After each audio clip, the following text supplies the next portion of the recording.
Welcome back. I am Largo, and today we are checking out an SCP video. This one is Beasts of the Old Letters. Now, this was a commenter suggestion, so thank you guys very much for that. From what I understand, it has something to do with the other SCP, where the dragons went. I don't know, but this is a long one, so we're going to go ahead and jump right into it and find out what is up with the Beasts of the Old Letters. Beasts of the Old Letters. In SCP-1762, Where the Dragons Went, the Foundation discovered the existence of a fantastical world accessible through a cardboard box, containing, among other things, dragons. Dragons. Unfortunately, this world's existence was tied to the collective imagination of humanity, and as we continued to lose belief in fantasy and myths, this world eventually died out. It's among the saddest stories in the SCP universe, as a showcase of a whimsical world of peace and fantasy dying, but there is more to be said about that world than what's contained in SCP-1762. 8 years after the box fell inactive, it opened up one last time, spitting out a crystal and a book. The book is labeled as Beasts of the Old Letters and contains information on a large number of species that once lived in that fantasy world alongside dragons. I'll now be reading out the contents of that book. So, a book from this magic fantasy land called Beasts of the Old Letters. Sounds kind of like a bestiary from how he described it. Okay, let's hear about these creatures. That's kind of cool. You hold in your hands the paper keys, the keys that can unlock fantasy. When I first discovered this wondrous land, I could scarcely believe everything before me. The spiraling and floating mountains that reached so high that the rings of clouds were still below them. The great waterfalls that sprayed down from the ancient rivers that flowed through forests with trees wise and full of knowledge. The oceans with their golden beaches and cool, lapping waves that never roared nor stormed. And the life within. Such unique and wonderful creatures that walked through this fantastic world. It took years for me to gaze upon them all. Who knows? I may have had more to see. Okay, interesting. So it sounds like it's written by an outside observer, someone who's not from those lands. So that's kind of interesting. Maybe another visitor to these lands somehow. I can't see them anymore, though. The land is now barren and cold, so empty and sad that even the icy ridge that lines the northern forests would offer more warmth. Everything has vanished, all the wonder gone, all the vibrant, amazing things this world once had to offer disappeared. I still wonder where they went. I doubt I will ever know. All I do know is that I have my books, my stories, and the memories that are already beginning to fade away as I grow aged and alone in an old man's mind that still believes a long-lost fantasy may return. I don't think I'll live to see them come back. But I leave these stories to whomever finds them, so that they can know that they did exist. So this is being written by someone who was not from the fantasy land, but traveled there, saw these creatures, wrote a book about them, and then stayed there, I guess? So he's there by himself now since all the creatures are now gone? Let's keep going. Alifox. When dawn shines through the trees of the soft needle forest, you can find the alifox humming through the giant lilies for a morning meal. A beautiful two-headed bird, slightly larger than a full-grown man, with downy rainbow feathers that quiver ever so slightly as they run through the warm morning breeze. The alifox has 4 wings that are more akin to an insect's than a bird's, but they blend seamlessly with the back of the creature.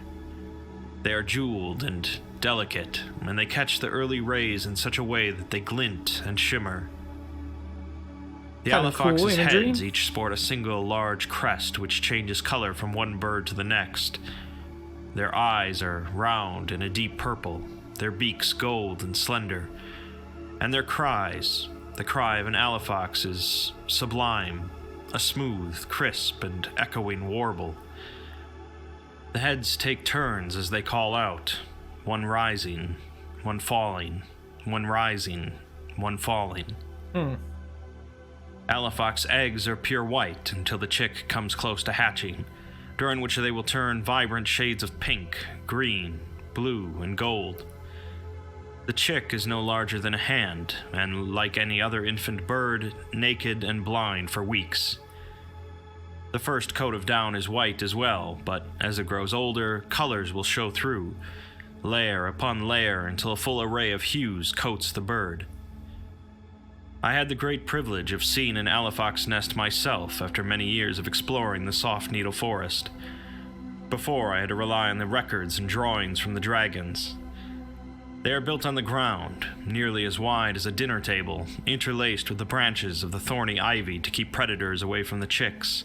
The interior is matted with tufts from the down berry bushes. Indeed, the berries themselves are brought back to feed the young, too. Of course, I could only marvel a few precious minutes before the parents returned and proceeded to fiercely chase me away for a good quarter of a mile before they turned back to their eggs. Nonetheless, I felt a great deal of happiness knowing I had witnessed such a rare sight with my own eyes.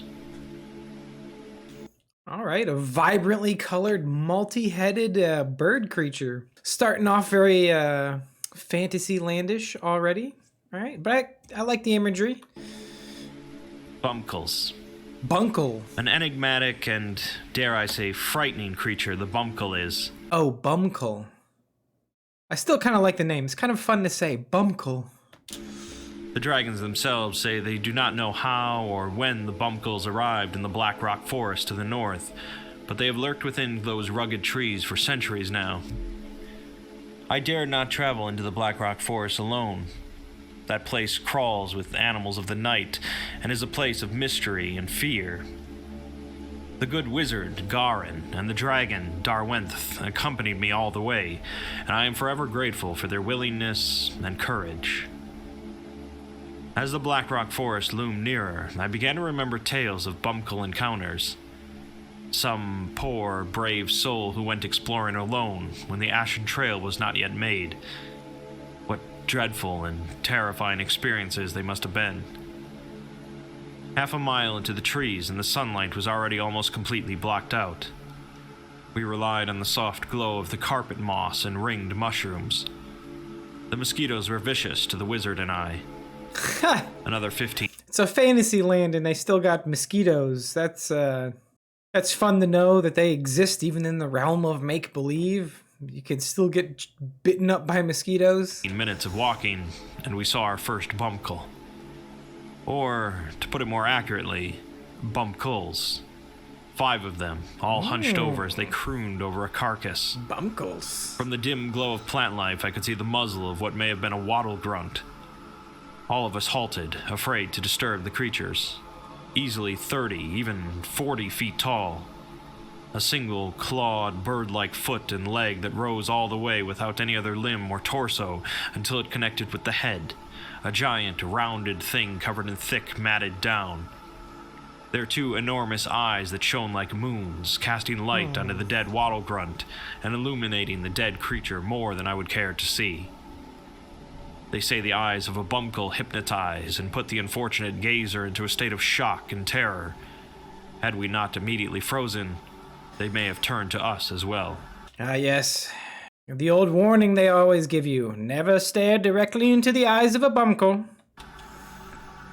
A bunkle has 2 mouths. One giant seam hidden beneath its hairy head, filled with thin needle-like teeth. The other is underneath its foot, the toes acting as teeth that clamp and fasten onto flesh as the inner ring of jaws greedily bites off bits of flesh. The sound that the bunkles were making was atrocious.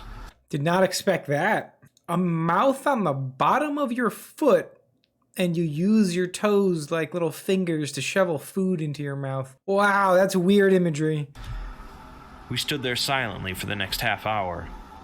By the time the bunkles began retreating into the dark, the wattle grunt was unrecognizable, a pile of cracked bones and entrails. The dropper flies began falling from the branches of the trees above to pick at the few remains. We followed the ashen trail back into the clear, where a flood of relief greeted us. I would not return to the Black Rock Forest again for years. Charm changers. More akin to a spirit than an animal, charm changers nonetheless have a special place in the fantastic lands, and so I have included them in this book.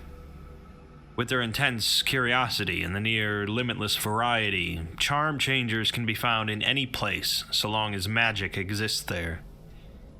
In their base form, they resemble wisps of pink, yellow, and orange light, sometimes looking like a human child, sometimes no more than an amorphous blob with 2 round eyes. They are very pure beings and have an intense attraction towards materials used in spellcasting, with a particular regard for books and scrolls. As such, charm changers have been revered as guardians of magic shops, libraries, and rune spots alike. Visitors and creators of such places would be wise to leave a small offering of some sort to the charm changers, usually consisting of a story, a carving, or a rune stone. Charm changers will take such offerings and turn them into a vessel for themselves, thereby adding the offering's magical power to its own, and providing itself better protection for an otherwise delicate body. Charm changers. All right. Mystical, ethereal beings made of energy and light that like to get their hands on magic artifacts and add that magical power to their own. Charm changers. Okay. All right. Very interesting land here we're building. Those who keep charm changers happy are blessed with prosperity. Once appeased, charm changers are more than happy to assist those who visit or work in the place they inhabit. However, charm changers can be corrupted with offerings of dark subject matter, as well as being forgotten or neglected. Charm changers that suffer such treatment will become cursed changers and turn otherwise benevolent places into areas of ill fortune and disease. Cursed changers are black, green, and silver as opposed to their lighter counterparts, and once transformed are impossible to change back. The most tragic incident of charm changers turned cursed occurred at the Library of Not, where an offering of contaminated elixirs turned nearly 200 charm changers into maddened spirits that began to leak poison into the streets. The dragons were forced to burn down the entire library, incinerating the charm changers, along with hundreds of scripts and books.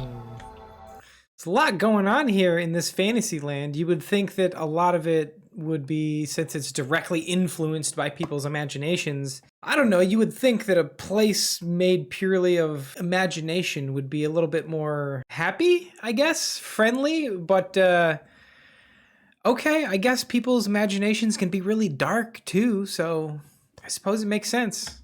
Drop-off dwellers. At the edge of the coral flats and bountiful cliffs, where the seaside took a plunge into cooler waters, pods of drop-off dwellers float and bob lazily in a peaceful slumber. They are shaped like a teardrop that grew immensely swollen on one side, with a small, pointed tail that does little in terms of moving its enormous body. Dwellers rely more on the current to move than themselves, going for months at a time without food until drifting back to the fantastic lands. Easily up to 80 feet long, there are 2 distinct species of dwellers. The dwellers of the coral flats possess distinct growths on their heads, which are actually coral colonies that have fallen and become affixed during feeding times. Coral dwellers are a light blue color, with lighter rings dotting their backs. Cliff dwellers are a muddled brown, with much more numerous blue spots. Their tails end in a clump of streamer-like skin flaps that ripple and twirl as the dweller slowly moves through the waters. The words skin flaps will never not make me feel at least a little bit uncomfortable. Dwellers come to the fantastic land once a year, corals during the spring, and cliffs in the fall. At the coral flats, dozens of dwellers line side by side at the drop-off's edge, where together they inhale huge amounts of seawater, sucking down the old, dead, and leftover remains that accumulated over the winter. When they are done feeding on the debris, the reefs are once again new and ready to begin a new cycle of life. Okay, cool. On the bountiful cliffs, dwellers spit out water high into the air at the fruit trees above, freeing hundreds of heavy trees from their burden and into their mouths. Life below also rely on the falling fruit for a final feast before winter comes. Okay, I kind of like these guys because they're like a part of the ecosystem. It seems like they're like cleaning out waterways and lakes and rivers and stuff, and kind of like watering the area almost with like fresh, clean water. It's kind of neat. It's kind of a part of this fantasy ecosystem that they're building. When they either must go on a long journey to warmer waters or wait it out in hibernation. Regardless of which season, drop-off dwellers play a key role in making sure the coasts of the fantastic lands stay vibrant. The Eskelberg Forest. While not as large or as dense as either the Soft Needle or Black Rock forests, the Eskelberg Forest and its singing groves are a popular destination for commoners and explorers alike. Despite its name, the Eskelberg Forest is not actually a forest, and is instead a single, large organism. Each of the trees in the forest is a runner sent up by a large and complex root system, which is impeded in Eskelberg Peak. The trunks of these runners are hollowed out, and there are openings to the hollow interior on the tops and sides of the trunks. Air will often funnel in through the top opening and blow out through the side opening, creating a variety of tones.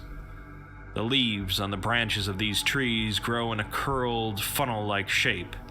The constant production of tones by the runners fills the groves with a flowing, improvisational melody, providing a pleasant acoustic background for visitors. This constant stream of sound is then funneled into the forest leaves, into the centers of the spirals where the air once again enters into the inner workings of the runners. Wood nymphs and scholars who have studied the groves believe that this constant passing back and forth of music between the trees is the forest thinking to itself. Among these, there is a small following which believes the forest is only asleep, and that the great wood beast will one day awake and rise out of Eskelberg Peak.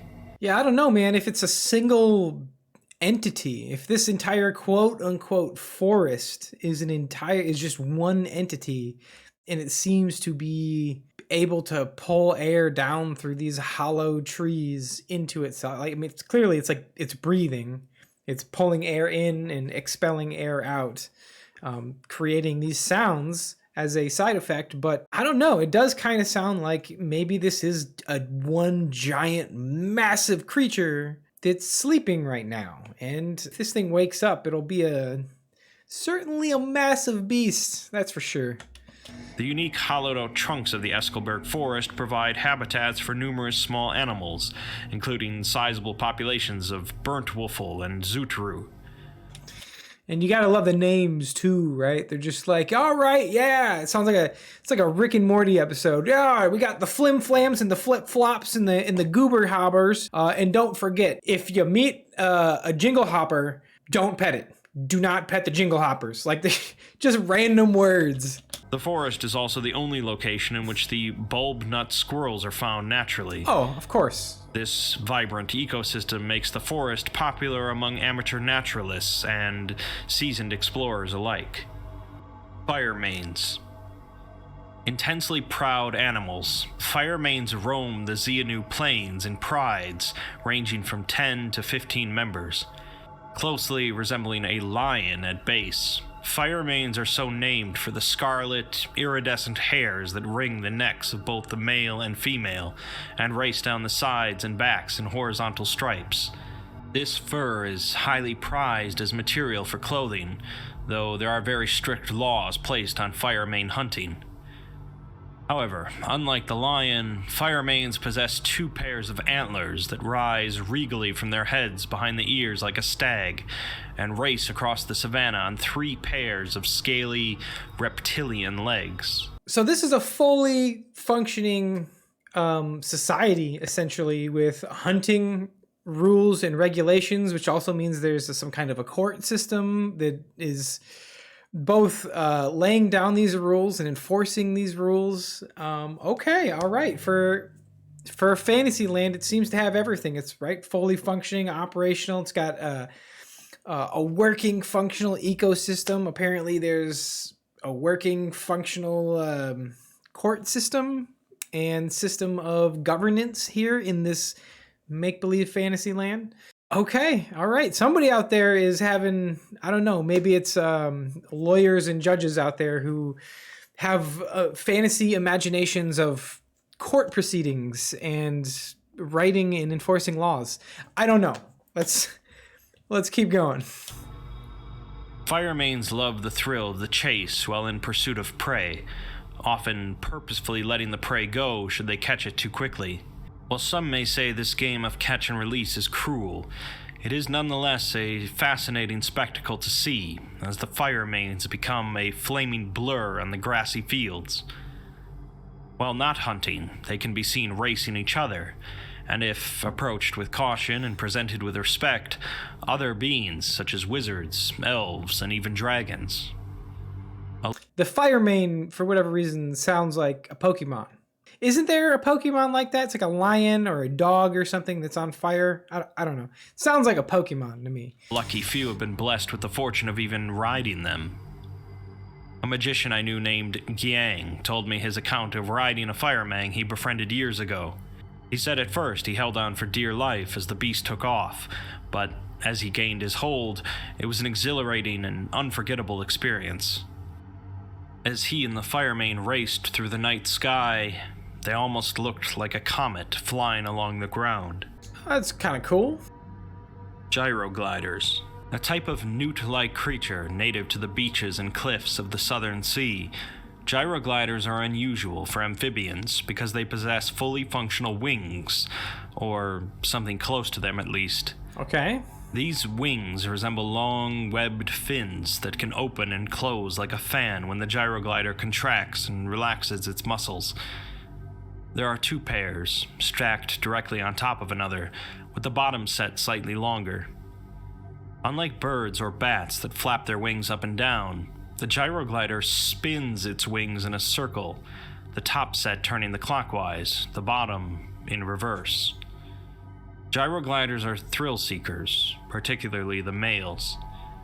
During the mating season in summer, they can be seen taking life-risking leaps off the cliff walls to the beach below, performing a multitude of spins and flips on the way down to the beach below. The closer they come to the beach before pulling up to safety, the more attention they get from potential mates. Females can also be seen jumping, though they prefer to glide and loop as opposed to the male's chaotic, flamboyant routine. When not performing daredevil jumps, they spend most of their time clinging to the beach cliffs, or within the many holes and cracks of the rock. These creatures come in a stunning array of colors, ranging from turquoise and white, to pink and gold, to silver and green. It is common for gyrogliders to mate with one that does not possess their own color scheme. This practice continues to produce wide arrays of different shades and color combinations. Gyrogliders lay their eggs in treacherous waters full of hidden rocks and boulders, thereby discouraging predators from making a meal. Their eggs are round and numerous like a fish's, and coated in an adhesive that anchors the eggs to the rocks. The young hatch within 30 days, and will spend the first few weeks of their life in the waters until their wings develop. Afterwards, they will spin and loop up to the rest of the colony, ready to become the next generation of daredevil jumpers. I mean, they sound like fun creatures, though, right? They like to jump around and hop around and spin their little wings and be all colorful and stuff. Okay. Hopsvoppers. A charming and oddly entertaining species, hopsvoppers were created by the Flukes elves about 100 years ago, using an array of housework and cooking spells. The hopsvopper's goal? To prepare and serve delicious food whenever and wherever a banquet is held. The hopsvopper resembles a large white egg with a single colored dot in the center of their faces that superficially looks like a simple eye. usually blue or green when the Hopsvopper is not preparing food. This dot will change color depending on how near a meal the creature is preparing is to completion. When the circle turns red or pink, the food is ready to serve. What makes the Hopsvopper so intriguing is that they prepare the food inside their bodies with the help of the magic given to them by the flukes during their creation. When Hopsvoppers have finished making food, they crack open to reveal the meal inside, which can range from steaming piles of meat and delicious bowls of soups to beautifully arranged fruits and desserts. Once the food is taken, the Hopsvopper closes again without any harm, and goes back to preparing food as needed until a feast is done. Ha! It's like a food preparation robot almost, except it's a living creature. So what does he do? Just eat all the ingredients and then sit there for a minute and let his tummy rumble and prepare the food and cook it properly and everything like that? And then he just cracks open like a Humpty Dumpty and you take the food out? Man, okay. Weird? I feel like it would be weird the first couple times to get a meal out of a giant living egg creature that's alive and serves the food to you. It'd be weird the first couple times, but hey, if the food is good, I think I could get over it pretty fast. Hopsvoppers move around on a single human-like foot that is the same weight as their egg body. If in the middle of making a meal, it is not uncommon to hear the Hopsvoppers present humming a soft, cheery tune as they open and close. It is also not uncommon to hear the sounds of jostling metal coming from inside them as they move to and fro. It almost sounds like the Hopsvoppers carry a multitude of cooking supplies and utensils inside them. However, not even the Fluke's elves know what goes on inside a Hopsvopper's body. Though, given the deliciousness of the end product, the Hopsvopper's magic is a treat for anyone who is invited to a Fluke's banquet. Eeyore.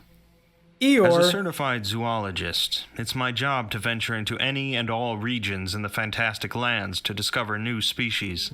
One of the more perilous journeys took me to the Kupri Icelands, a flat stretch of snow that is deceptively deep. There are countless legends of a whole world living below this snowfall. Tales of things such as ice elves and ancient monsters that have been hibernating for centuries. Such legends are an enticing incentive for people such as myself to explore. And although travel... It's like Land of the Lost or the Savage Lands from Marvel Comics, a place... it's kind of what this sounds like. Parties have never discovered the beings spoken of in the fables. We have discovered more than 20 new animal species hidden in the ice. From the shy and plump pluners that huddle in the hundreds to conserve body heat, to the snow lances that lie in waiting to spear unfortunate prey with their icicle-tipped horns. And in all these travels, we relied on the hardiness and warmth of the eeyore to make sure we wouldn't freeze to death on our journeys. The eeyore are a group of beasts that have been domesticated by the Kupri villagers for decades. Please tell me they're gray donkey-like creatures. Eeyores are incredibly docile, at most grunting softly when annoyed, and perhaps kicking a shower of snow at someone. Okay, all right. Somehow, I think the sight of seeing someone bewildered as they are covered from head to toe in snow amuses the beasts. If one does such an act, others nearby will rumble together in a chorus that sounds almost like laughter.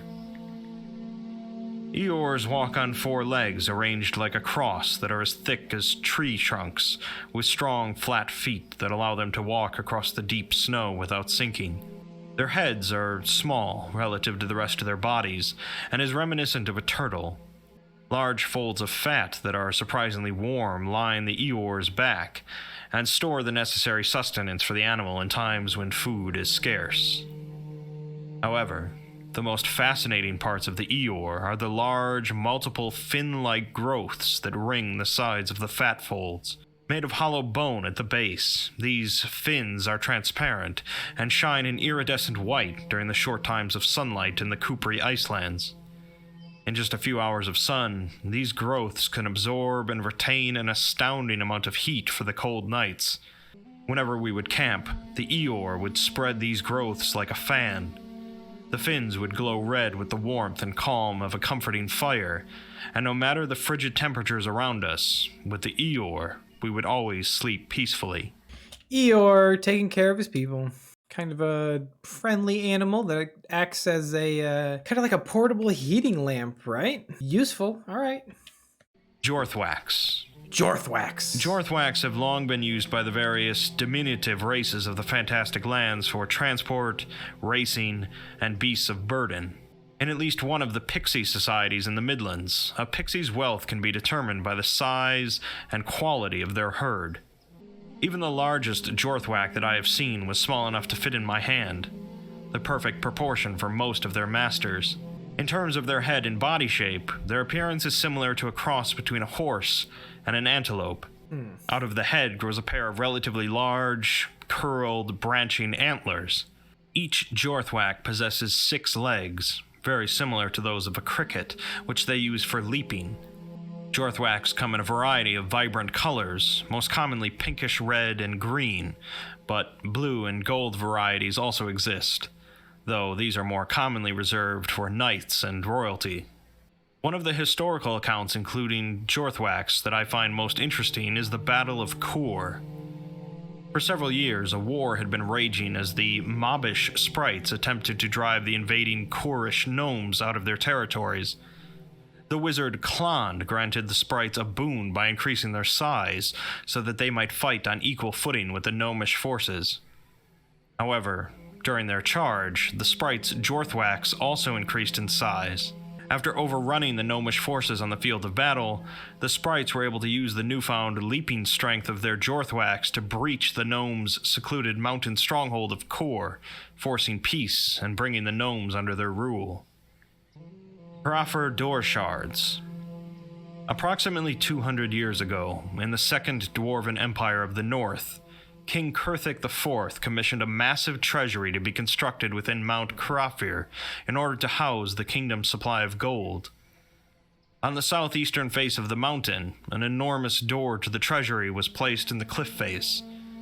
This door was enchanted to only recognize and allow members of the royal court into the treasury. Unfortunately, King Kurthik and his builder had not anticipated the battering rams and catapults of the northern giants. While the Croffer door was shattered, its many fragments retained parts of its enchantment. Each shard took on its own personality and name. The shards are capable of projecting their thoughts into the mind of their holder, usually in the form of images, songs, tales, and conversation. The shards can also communicate with each other if they are in close enough proximity, and 2 holders which are close enough together can hold a conversation of thoughts through their shards. That's kind of useful, right? Magic version of like a two-way radio walkie-talkie deal that only you and another person have the frequency to. That could be really useful. Following the breaking of the door, the Croffer shards were collected and dispersed throughout the Fantastic Lands. In many places they were cut, polished, and sold as exotic jewelry. In other places, the shards were treasured for their eccentric and curious personalities and were used by artists as muses of inspiration. I myself carried a Croffer shard companion named Hothud with me on a necklace for several years. The lightning-struck Titan. It is a mercy to all of the Fantastic Lands that the lightning-struck Titan only awakens with the passing of Vamarov's storm every 300 years in the southern jagged mountains of Kor. The beast resembles a beetle or hermit crab with a dragon's head, covered in a Goliath pyramid of stone and dirt that accumulates over its 300-year slumbers. A crab with a dragon's head. Okay. What, crab faces weren't like horrific enough? I'm not gonna lie, I think the crab face with all of its tiny little mandibles and stuff, dude, I think that's creepier than like a dragon's head. If I saw a giant dragon's head coming at me, or a giant crab head with all those little feelers and stuff on it, nah, I'd rather get eaten by a dragon. A huge, crumbling, spiraling tower resides on its back, built by the same sorcerer whom the storm that awakens the beast is named after. Vamarov came to the Fantastic Lands 2,000 years ago in a search to build a place where he could practice and perfect his art of weather spells. The jagged mountains proved ideal to him, with their isolation and formidable appearance. He began to construct his tower at the plateau of the highest mountain he could find. It would take him 15 years to complete. As soon as the final brick was placed, he began to call forth a thunderstorm more powerful than any the mountains had seen. The lightning surged from the spire of Vamarov's tower to the base and below, each strike stirring the beast he had built his tower upon. With earth-shaking might, the Titan stretched its legs and rose, a 1,000-foot Goliath that bellowed as the storm caused it pain, while at the same time restoring it to life. The lightning-struck Titan began to move once more, eating huge chunks of earth and stone from the cliff sides with its toothed maw. And all the while, the storm raged above its back, following the Titan as it lumbered through the jagged mountains. Vamarov himself perished as his tower collapsed with each step the giant took. The dragons sought at once to try and stop the beast, or at the very least impede it, but the Titan was impervious to all magic. It was an ancient, long-forgotten creature, a force of nature, and it seemed its rampage would destroy all of the Fantastic Lands. Finally, a group of mages led by the sorceress named Talia arrived. They cast a spell that created the great winds to drive the storm away from the lightning-struck Titan, and the beast began to slow as the energy gained from the storm disappeared. It managed to return to its resting place before falling asleep once again, and the lands it raised fell silent.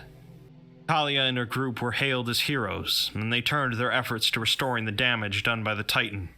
Afterwards, they would guard the jagged mountains until their deaths, continuing to strengthen the enchantment that kept Vamarov's storm and the lightning-struck Titan apart. However, the two are bound to meet again. Vamarov's storm returns every 300 years from its banishment in the Howling Sands to reawaken the beast below. The last time the Titan awoke was 187 years ago. I fear the day when we must once again prepare for the worst. The thing sounds baller, right? This is like at least so far, this is like the Titan of Titans. It seems like the biggest one yet. It can only be awakened by this magically created super lightning storm. I mean, does like a new generation of people have to like redo the spells to banish this storm away again for another couple hundred years? Like, is it like a cycle of the storm comes back, the monster wakes up, and then some new hero, some new wizard has to put the beast back to sleep and drive away the storm? Monoliths to heaven.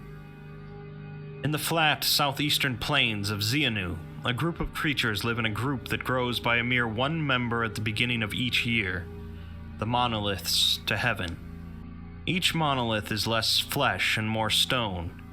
Made of obsidian, they are shaped like a rugged ellipse, with a singular large hole running through the top portion, like a downward staring eye.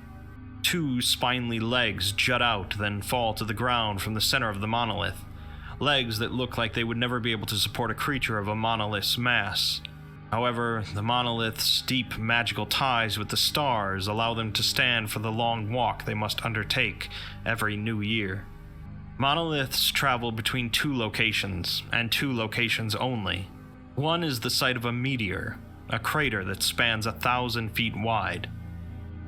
The other is the tomb for Jiang the Magician, the monolith's creator.